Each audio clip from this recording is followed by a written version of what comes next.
The Rallynuts stages will be the third round of the Pirelli Welsh Rally Championship, and already we've started to see some of those familiar battles unfolding throughout the classes, the action hot from the very first round of the year.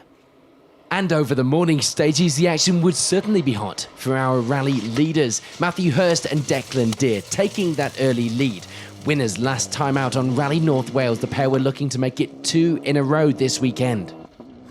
After missing the last round, Scott Faulkner and Gareth Parry were back and with a vengeance. They were fighting. They end the morning with second place, just 3 seconds back from Hurst. Graham Middleton and Steve McPhee joined the championship this weekend, bringing out the Mitsubishi Mirage. Things were going well, third place for the pair at this stage, and not showing any signs of that long break from competition for someone who is, quite frankly, a legend of the sport.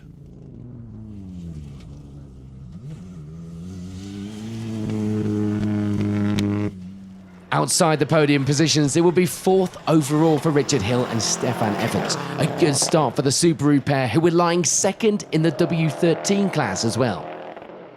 And it would be a familiar giant-killing morning for Callum Black and Michael Gilby. They lead the W3 class and, of course, were the first front-wheel drive crew on our leaderboard, mixing things with far more powerful and advanced machinery. Just behind Black and Gilby overall were Tom Llewellyn and Ross Whittock, the Escort pair leading the way in the W6 class as well from 6th overall. And there'd be some more giant killing to come in the top 10, this time from 7th place. Chris Powell and Jim Lewis guiding that Sunbeam to that position overall at this stage, 7 seconds back from class rival Black after the morning stages. For Andrew Davison and Tom Murphy, it would be second in W6 at this stage, just inside our top 10 with 8th. And 19 seconds back overall on the leaderboard were Werg Utting and Bob Stocko, second in the N4 class for the ever-smiling Subaru pair. Rounding out our top 10 at this stage were Tony Simpson and Ian Bevan, leading the way in the W4 class by the smallest of margins. That lead over this man, Perry Gardner, Keaton Williams alongside once again, second in the class, sitting just outside the top 10 overall with 11th, and just 2 seconds the difference after 4 stages. There would be no doubting the N3 class dominance. It was the lead again for Zach Hughes and Tom Wood, a convincing margin at the head of the class now, really showing that he had what it took to take this championship, 12th place overall. Dave and Toby Brick, meanwhile, would be a little way back on the results than they would have liked. They end the morning 13th overall, out of position and somewhat out of character, 3rd in W3.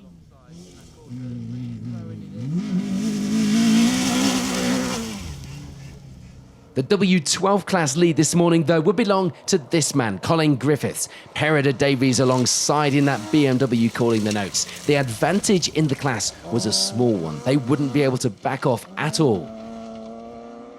And it would be Andrew and Jamie Lee Fox chasing them down for that class lead. 1 second, the difference between the two cars. It was all to play for in the remaining stages of the day. For Steve Ward and Mike Crawford, meanwhile, it would be 3rd in W6. The crews a little spread out in the class, but that wasn't stopping them all from pushing. In the W5 class, it would be a good lead for Howell Davies and Simon Jones. They take the lead advantage there, as well as 18th place overall. For Josh Taylor and Heather Merrison, it will be 3rd in W13, a little way back from the fight in the class up ahead, but still going well. It wouldn't be such a good morning, though, for Owen McMacken and Lee Taylor. A spin on the opening stage of the day would lose the pair some valuable time when they get stuck on a bank. They do continue, but end the morning 21st overall. In the N3 class, it would be 2nd place for Rydian Price and Stephen Brown. Not looking at all likely to catch Hughes at the head of the class, of course, but they would be there to pick up any positions at the end that they could. For Martin Walters and Marie Fletcher, it would be 3rd in W4, the Honda Civic pairing in 28th on our leaderboard. And for Ron Morgan and Tudor Jenkins, it would be second in W5. Not able to catch our class leaders, but they did have to watch out from behind. It would be third in the N3 class for Steve Allman-Smith and Sam Coleman. They reached the end of the morning with 30th place on the leaderboard overall as well. But it was Ken Davies and Alan Jones rounding out the top of the W5 podium and chasing Morgan and Jenkins down. Third in the class, 32nd overall in that Volvo Amazon. And rounding out the top of our class finishers were Ron Hall and Phil Spilstead. Third in the N4 class. They weren't fighting for the class victory, but they were still going strong. So before we head on to those afternoon stages, here's a quick recap of the leaderboard on the Rallynuts stages so far here in the Welsh Rally Championship.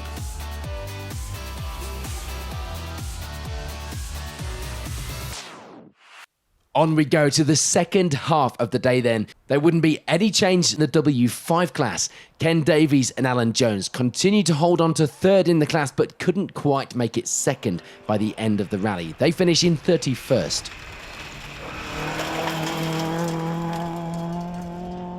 More change though, this time in the W4 class, which would see Steve Dealey and Alan Proudman moving up the order to take second in that class.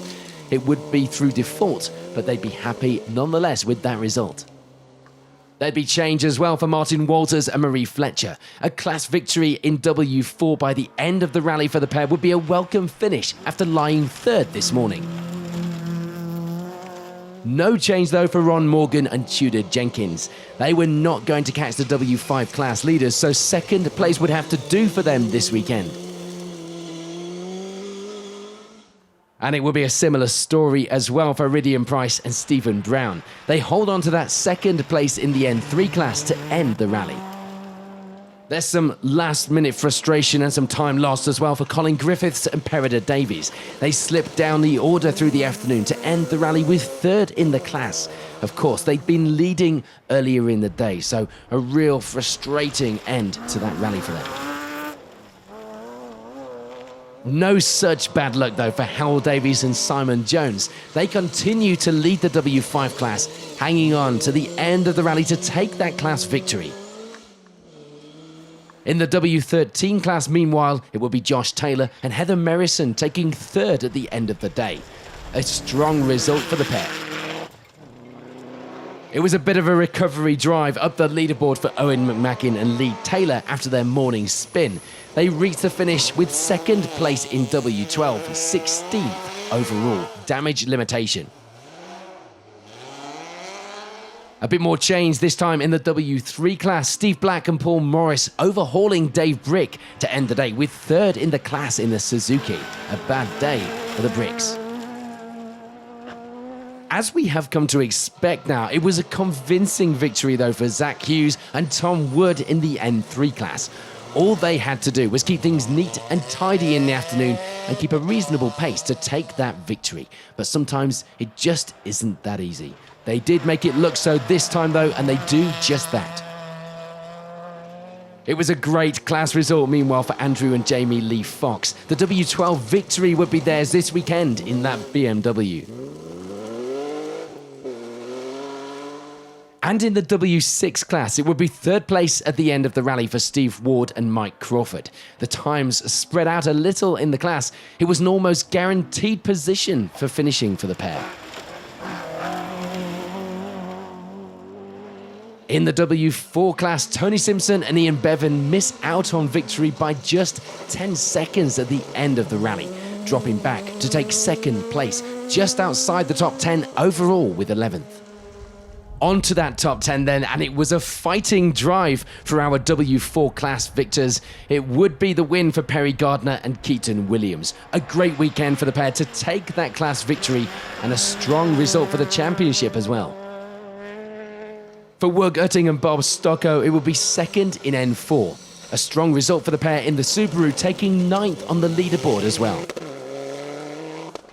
There'd be no change though, and no problems to report either for Andrew Davison and Tom Murphy in the second half of the rally. They remain in 8th place overall, as well as second in the W6 class.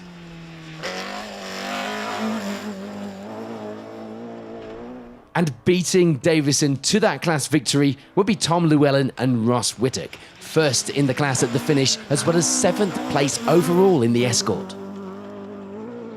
The giant killing we talked about earlier would continue in the W3 class though into the afternoon stages of the day. Chris Powell and Jim Lewis are up first. They continue to hold on to that position to end the rally, as well as taking 6th overall. Just ahead of them though in the class and overall results were Callum Black and Michael Gilby. They take the class victory and they also take 5th place on an overall leaderboard filled with more powerful machinery, and they've been mixing it with that machinery all day long. Richard Hill and Stefan Evans just miss out on a podium position this weekend, settling for 4th place. That result good enough to take 2nd in the class though. And a solid first time back out would see Graham Middleton and Steve McPhee taking a podium position to end the rally. 3rd place was theirs. They take the class victory in that Mirage. There's frustration though for Matthew Hurst and Declan Deer. They'd be unable to hold on to that lead, missing out on victory by the smallest of margins, having led early on. Just a single second in it by the finish. 2nd place though was good, and some great championship points towards their campaign. But taking that victory in the final miles and living up to the excitement and drama that we come to expect now of the Pirelli Welsh Rally Championship would be Scott Faulkner and Gareth Parry. They take victory by that slim 1 second margin, getting themselves maximum points from this round of the championship.